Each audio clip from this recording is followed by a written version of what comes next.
Well, hello, General Hospital Daily Recap fans. Today's daily recap is for Wednesday, April the 16th, 2025. Well, it was the big press conference today.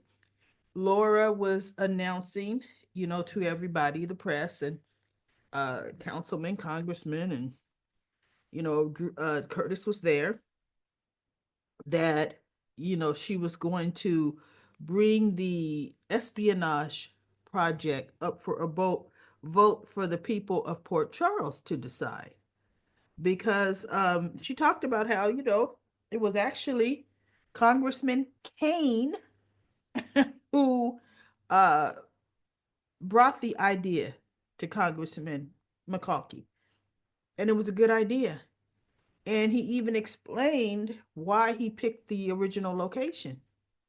And she says, uh, and that's what we signed off on. That's what I, as the mayor, signed off on. But then they want to move it to the piers, where they're going to have to use, invoke eminent domain over the owner of, the pier, two of the piers, right? Well, that's a big complex if it's going to take up two piers, right? So anyway, come on now. So anyway, of course, Ezra, whatever his last name is a Boyle. He had to come on, Mayor, blah blah blah. And, you need to tell who owns those piers. There's Sonny Corinthos, a known mob boss. I'm surprised Laura didn't say alleged, you know.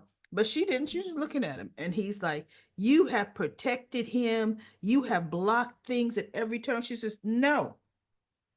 A project was brought to me.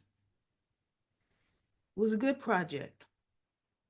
I approved of the location. She says, and all the environmental issues that held up the original location have been resolved. She says, however, this promenade would serve the citizens of Port Charles.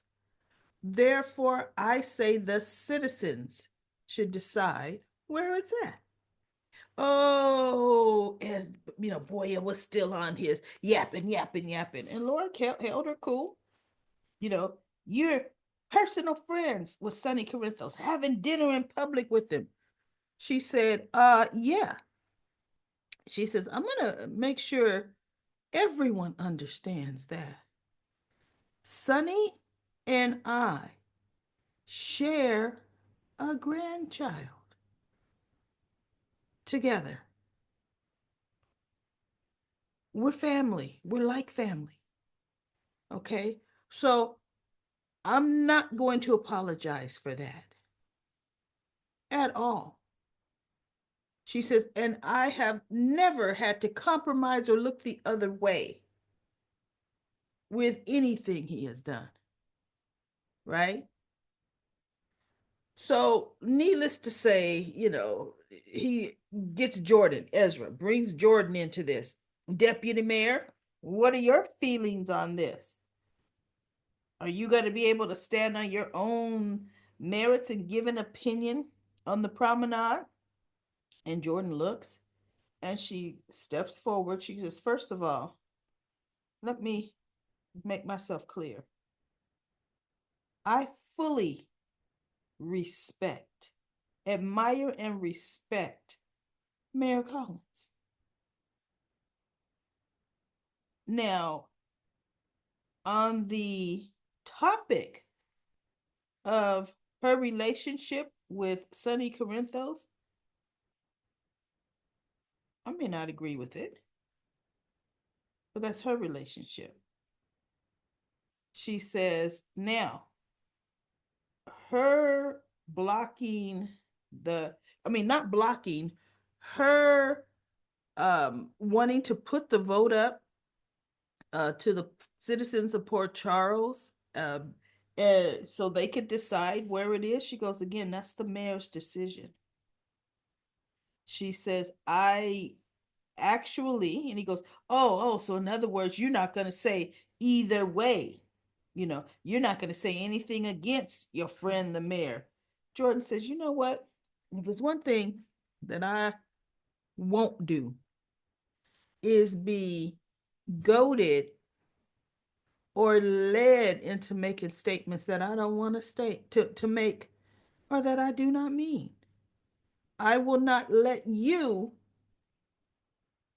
push me in any direction you may want, councilman. She says, but I will say this.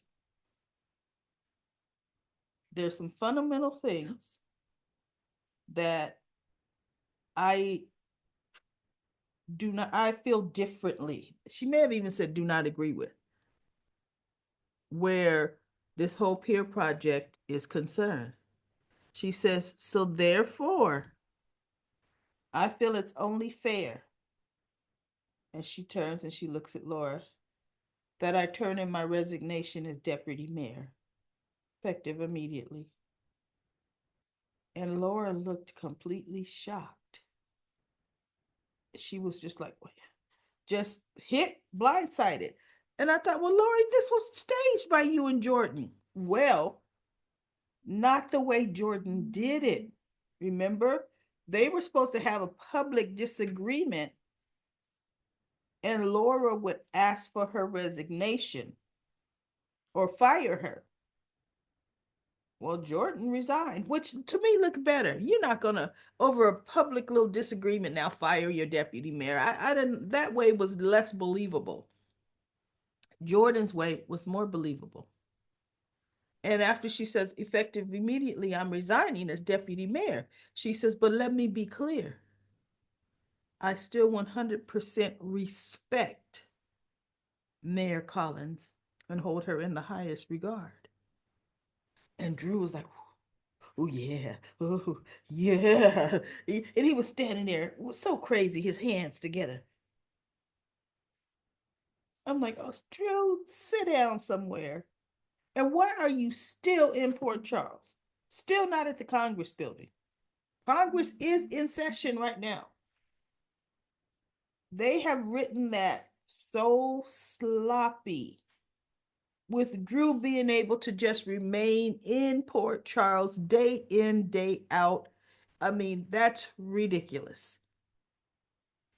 So after Jordan walks off, Curtis was shocked. And Anna was shocked. So Anna, Anna goes after Jordan. She goes, Jordan, hold on.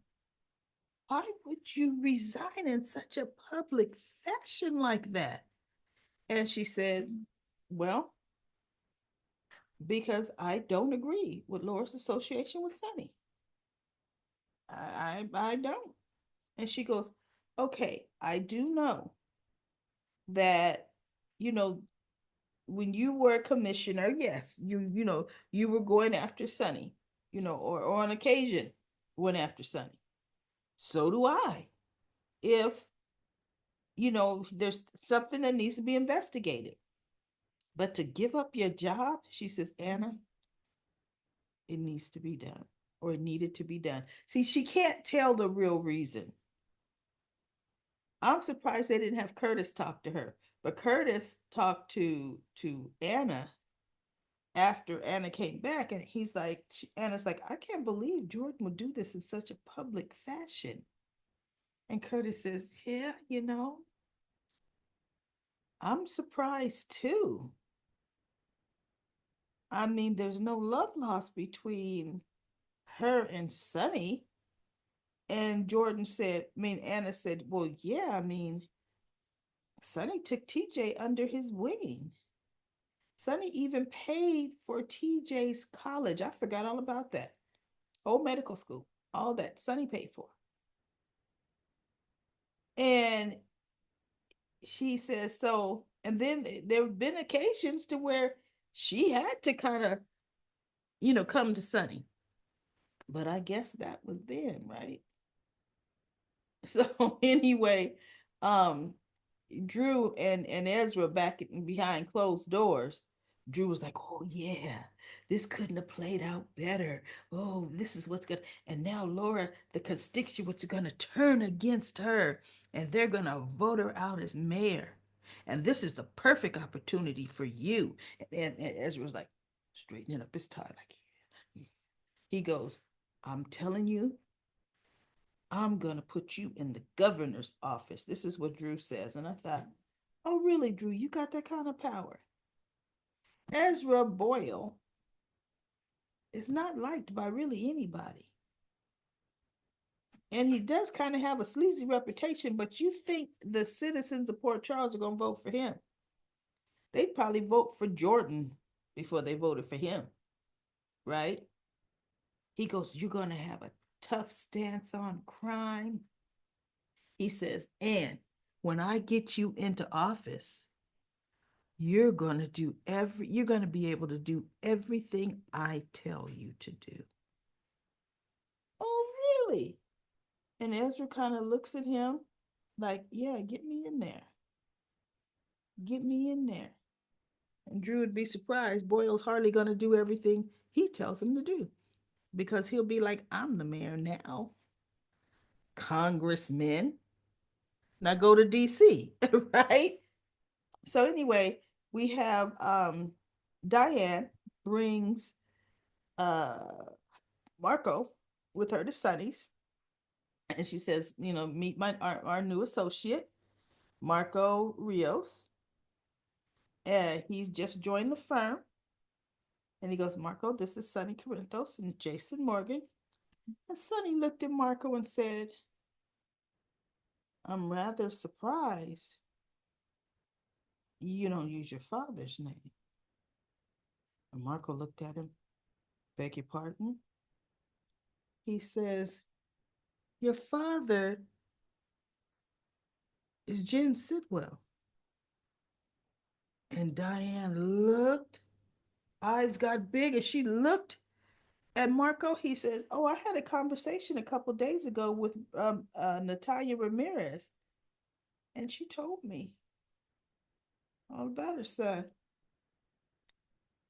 And Diane said, is this true? And Marco says, well, it's true. My father is Jen Sidwell.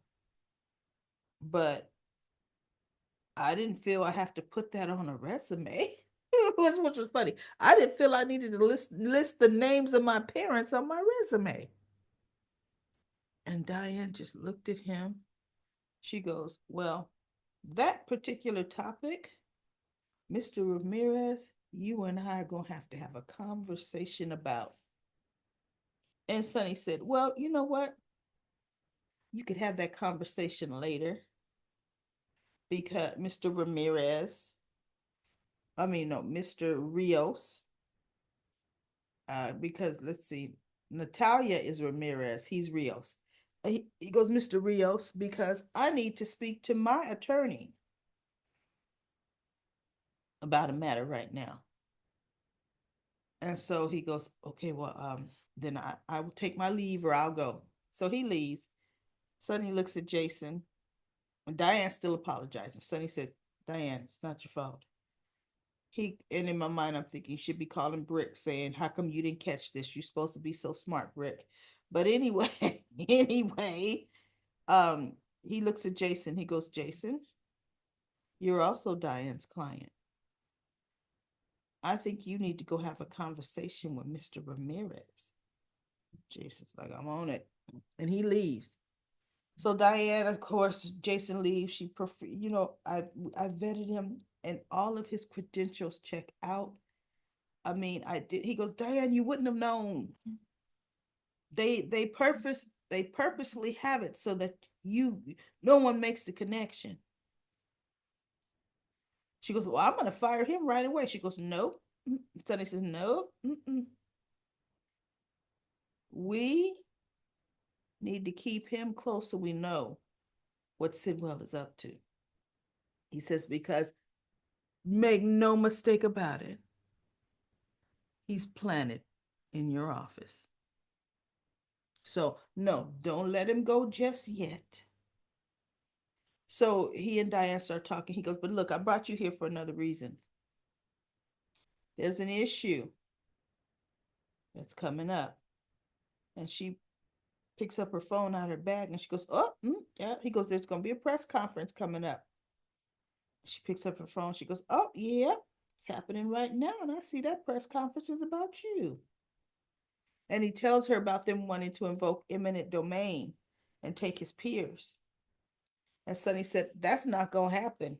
He goes, you hire the best real estate lawyers, the best litigators you need. She goes, Sonny, I could hire a whole team. And when you're going up against a city proving they need to invoke eminent domain, there really is nothing you can do. So Sonny said, oh, there's something I could do. Because I'm not giving up my peers without a fight. He goes, my peers are crucial to my business. We still don't know what Sonny does, right? Still don't know. I guess the peers are how his coffee is delivered, right? So Diane said, well, Sonny, the only thing I could tell you is you're going to have to find another way to do business. And he looks at her. So now Marco comes into Diane's office and he sees Jason sitting in the chair. And he goes, wait, I'm sorry. I was told that I needed to meet Miss Miller at her office. And Jason says, well, no, it's me you're going to talk to. It's me you're meeting. And he goes, well, why? And so he goes, because you and I need to have a talk. I know your father. And I know this is no coincidence that you're here. He said, Diane Miller is my attorney, as well as Sonny Corinthos' attorney. And I want to let you know that I'm watching you. I'm going to be watching your every move. And Marco's standing there looking at Jason. So pretty much, I can't remember if they even talked about anything else. Jason just put him on notice, right? So good for him. And then we have let's see, Sidwell. He goes over to meet Tracy. And he goes, thank you for seeing me, making this appointment at her house.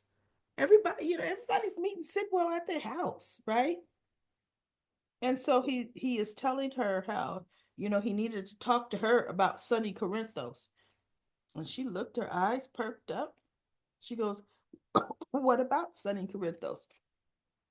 And he says, he is a not so silent partner in deception.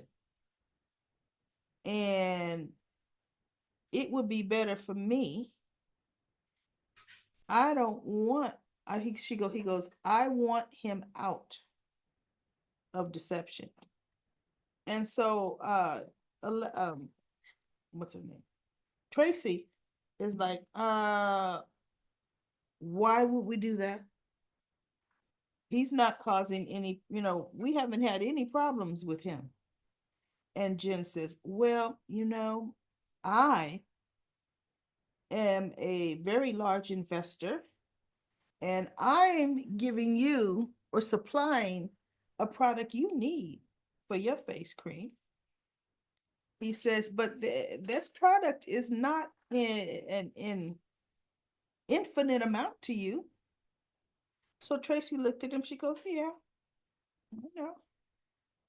He goes, the contract has an expiration date. And Tracy says, and let me guess, perhaps on that expiration date, you won't be supplying us anymore. Or you would try to triple make the price outrageous for the product. And Jen's just like, she's, oh, okay. He says, so you can, what I'm saying is a happy working relationship with me will continue, ensure our business success. And so Tracy is like, you know what? I don't trust Sonny Corinthos, and nor do I trust you, because I've heard about your operation. She says, at least I know Sonny Corinthos. I don't know you.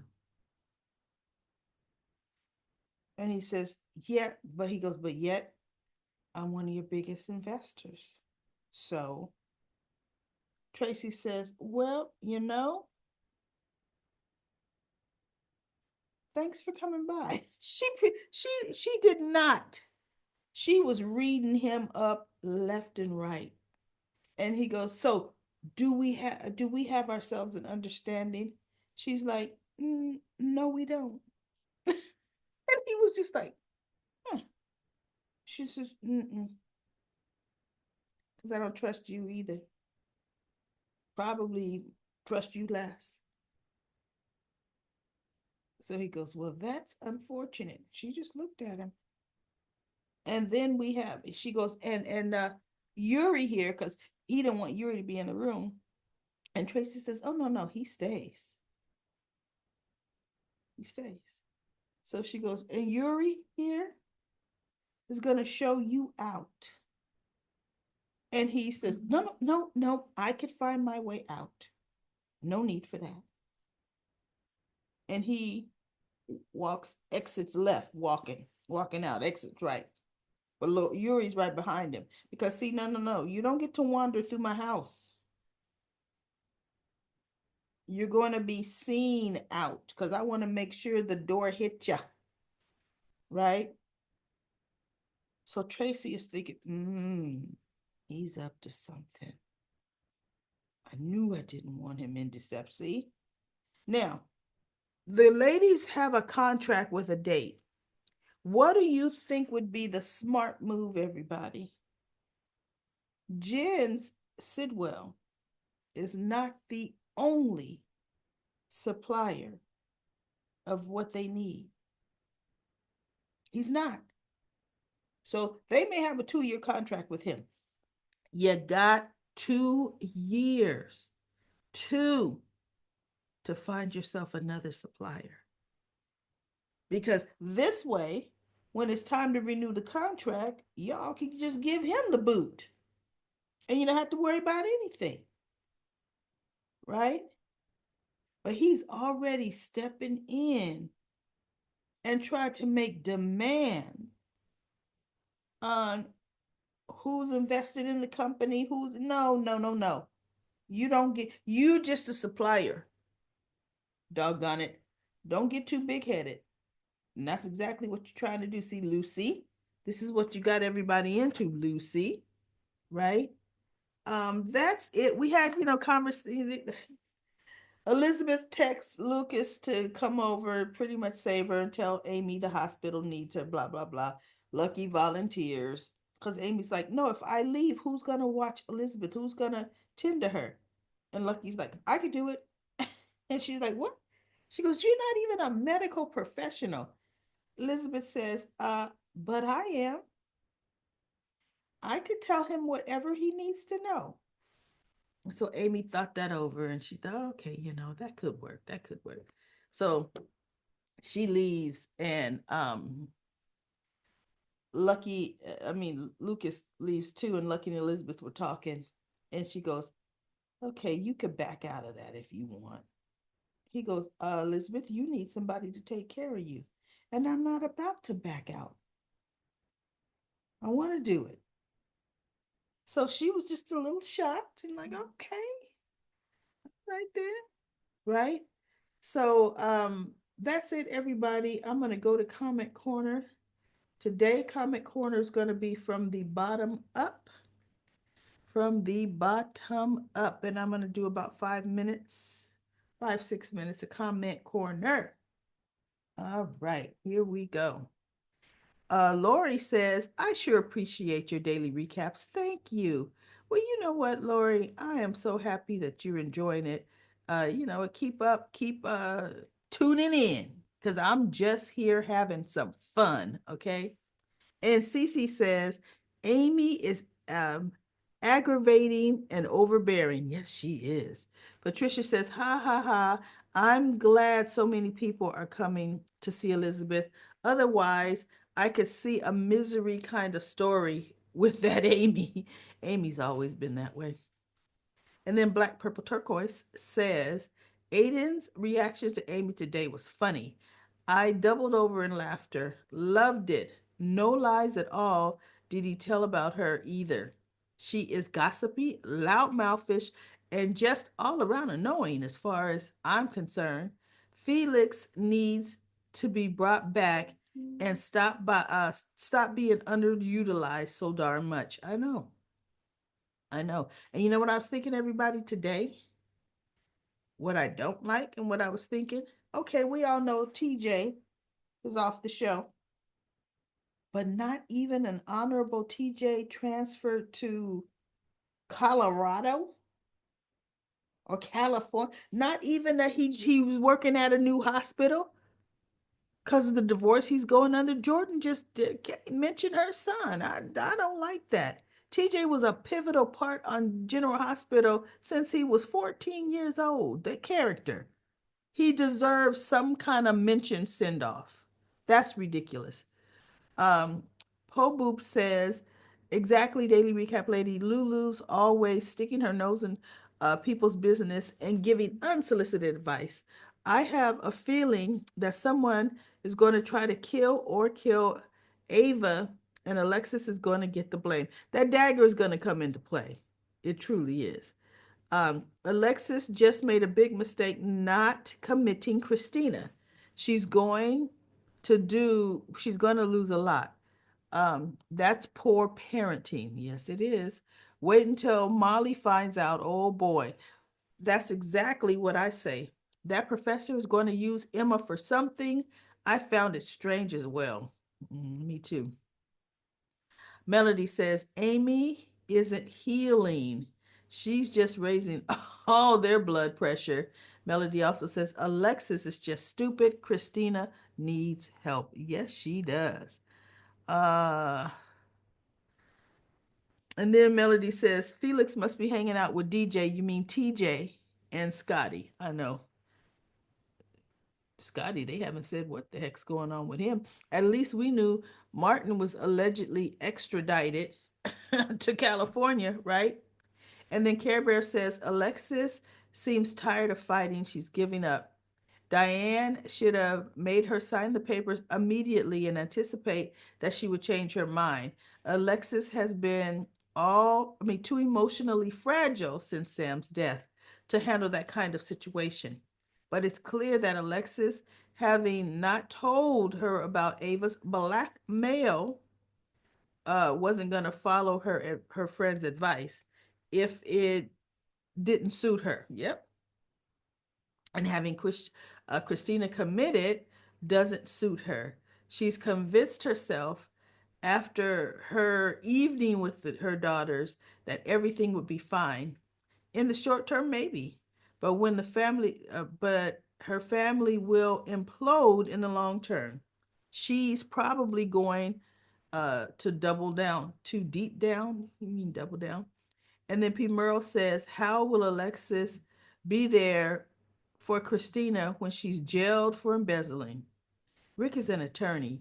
Both Rick and Alexis will end up being disbarred. Yep, Rick is definitely accepting a bribe, even though his name is out of it somewhat. But Rick, when he talks to Alexis, he can't keep his snide comments to himself. He'll give himself away.